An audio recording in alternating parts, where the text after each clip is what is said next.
Good morning. I'm George Latimer, Westchester County Executive, and I'm here with key members of our executive team for an announcement that will hopefully be well received by people all across Westchester County. I'm joined for this announcement by our Deputy County Executive, Ken Jenkins, our Director of Operations, Joan McDonald. We have with us as well the Director of the Office for People with Disabilities, Evan Latimer. You're going to be hearing from each of them in a few seconds. And we're joined by two of the senior executives of our Department of Public Works and Transportation, Heather Rainers and Michael Swee.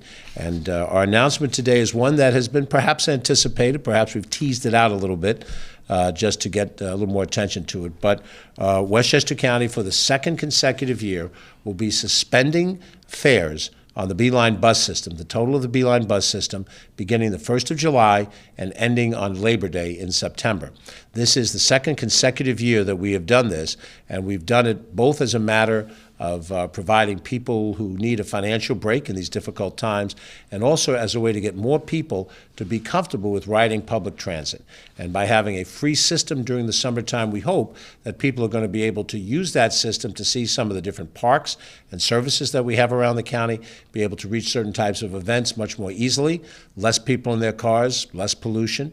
And now that we have across the board a much more environmentally friendly bus system with electric buses and electric hybrid buses, we think that this is going to be a good environmental move as well as a good move for those who are moderate income, low income, senior citizens, and across the board. The decision to do this is in one part a matter of philosophy, but it's also hard-headed managerial responsibilities. And the person on our team who provides that sort of sobering element for us is Joan McDonald. She's a Director of Operations who has served both the state of New York and the state of Connecticut as statewide commissioner, in one case for transportation and the other case for economic development. So she's well rooted in her career in making decisions based on facts and hopefully the kinds of things that we've been doing during her tenure in this job. So I'd like Joan to share a few thoughts about what goes into the decision to suspend bus fares here in Westchester County. Joan McDonald. Good morning. Thank you, County Executive. Picking up on the points that the County Executive made, when we assess various operational options here in the county, such as free bus fares, we take a look very, very closely at first what the impact will be on ridership.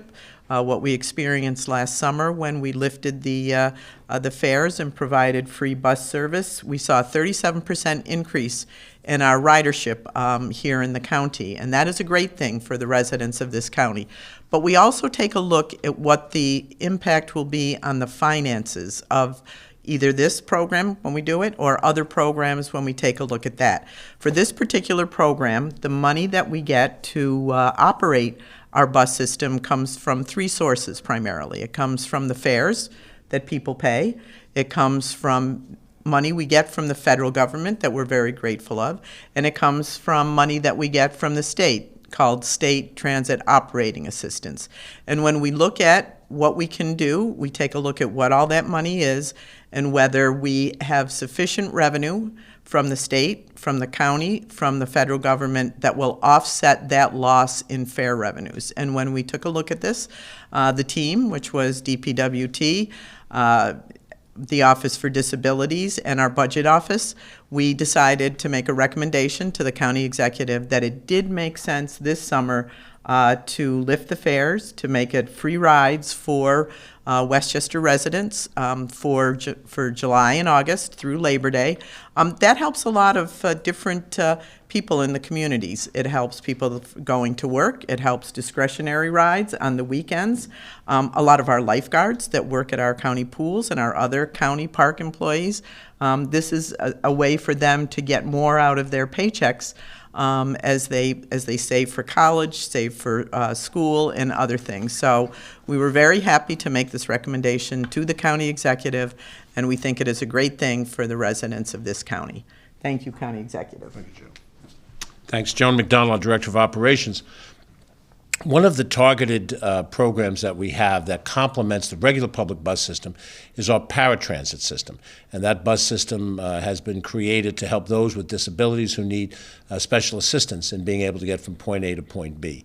Evan Latimer, who is our Director of the Office for People with Disabilities, has overall responsibility for that portion of our transportation system linked into our Department of Public Works and Transportation. I want him to share a few thoughts about what this will represent as we provide transportation free of charge to those who have disabilities. Evan. Good morning. Thank you, County Executive. I just wanted to thank the County Executive and his administration for the creativity that they're showing once again by providing free bus fares this year, this summer. Paratransit ridership will definitely be saving a lot of monies in regards to going to dialysis programs, day programs, work, medical appointments, and I just think it's a win-win for everybody. So with that, I just wanted to say thank you.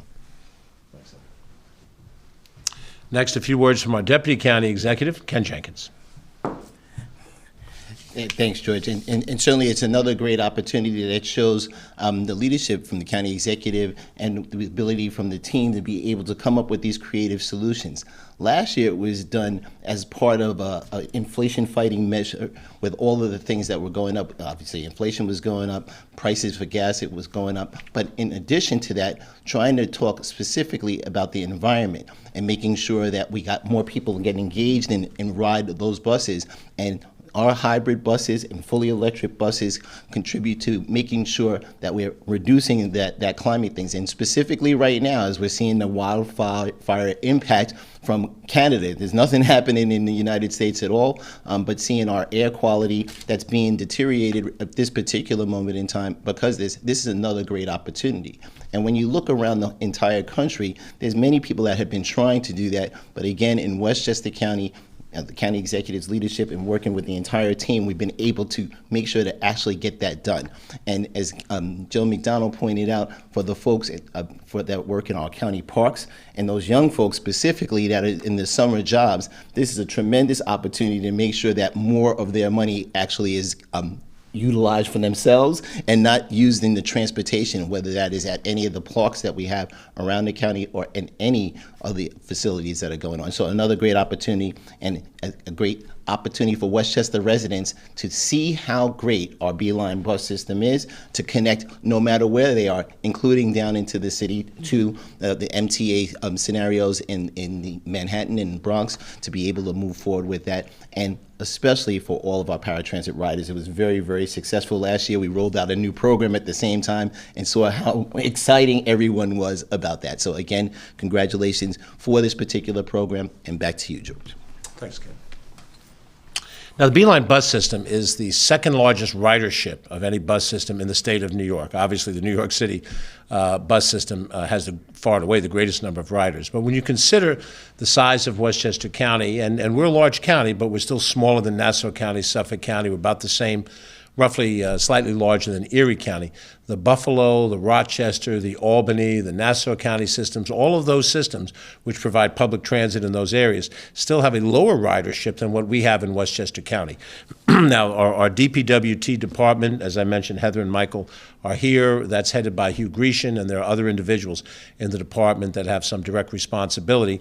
We have a partnered system with Liberty Lines, and that is a public-private partnership that was crafted 40-plus years ago in Westchester County, when at one point in time in the county, I remember this as a young man, we had separate individual bus systems that did not have transfer connections between them. So growing up as I did in Mount Vernon, there was one bus system that took you into Getty Square, Yonkers, a separate bus that took you from Mount Vernon to downtown New Rochelle, and there was no way to connect between the two.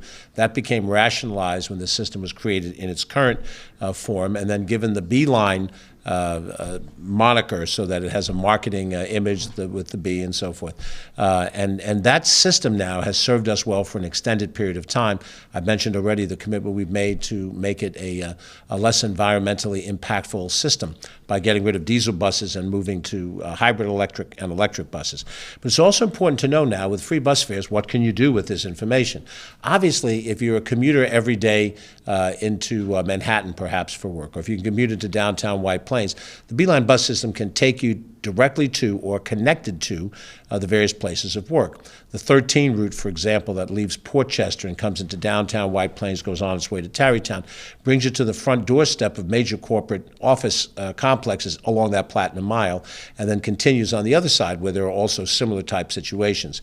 You have the ability to come into downtown White Plains for shopping from almost any corner of the county with the routes that we have that take you into the city of White Plains. We have bus routes that take you to Playland for the recreational fund that Playland represents. Excuse me. We also have now 5 pools in the county, the Playland one operated under the Playland structure, and then 4 other public pools, which are accessible through the Beeline bus system to the greater extent. We have many other activities and interesting things to do that you can reach through the Beeline bus system. And as Ken pointed out, it's very important to mention, the Beeline bus system serves Metro North commuter rail stations, and we have a couple of routes that connect directly into the New York City subway system. So if you're bound for some location like the Bronx Zoo, you can connect at the 241st Street, 238th, or 233rd Street stops of the number 2 train, White Plains Road IRT train, which will take you right to the Bronx Zoo. And you can take the bus to the subway to the zoo.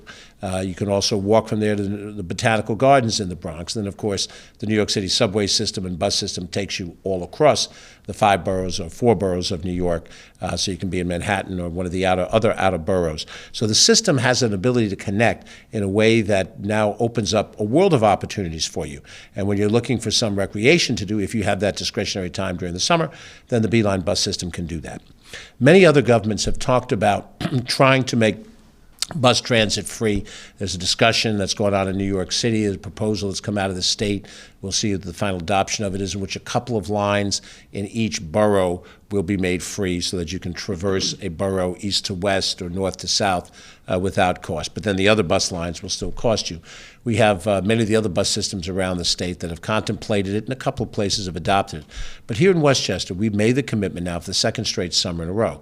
The bus system free begins on July 1st, which I believe is a Saturday, and terminates inclusive on Monday, September 4th, which is Labor Day. So that gives you the full swath of the summer, 60-some-odd days, to be able to enjoy transport around the county at no charge at all.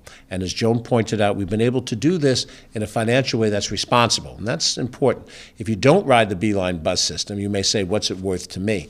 What it's worth to you is more people who ride the system that get to areas where they spend money and economic activity for our businesses, more people that get to work so that those businesses can have people working, and that is part of our economic rise, and that matters to you whether you personally get on the bus system or not. So we're very happy to make this announcement. We assume, since we're talking here at a podium, that you're seeing wonderful pictures of our buses as a part of the background roll that is being shown in this. But there's only one way for you to really test this out. I want you to make a commitment to me. If you haven't ridden the bus in the last year or more, make it a point to ride the Beeline bus. Go online to our website, and when you go on, you'll be able to arrow around, find out the different routes of the Beeline bus system, and pick one out and have an outing. And take a friend, maybe if you have a senior citizen parent, make some arrangements to take them and see just how accessible the bus system is. This is a public asset that does not occur in every single municipality of New York State. But we have it here in Westchester County. We're committed to it. And now for the months of July and August and that Labor Day weekend, it's now free of charge. I'm George Latimer, Westchester County Executive. Thanks for watching, and we'll see you on the Beeline bus system.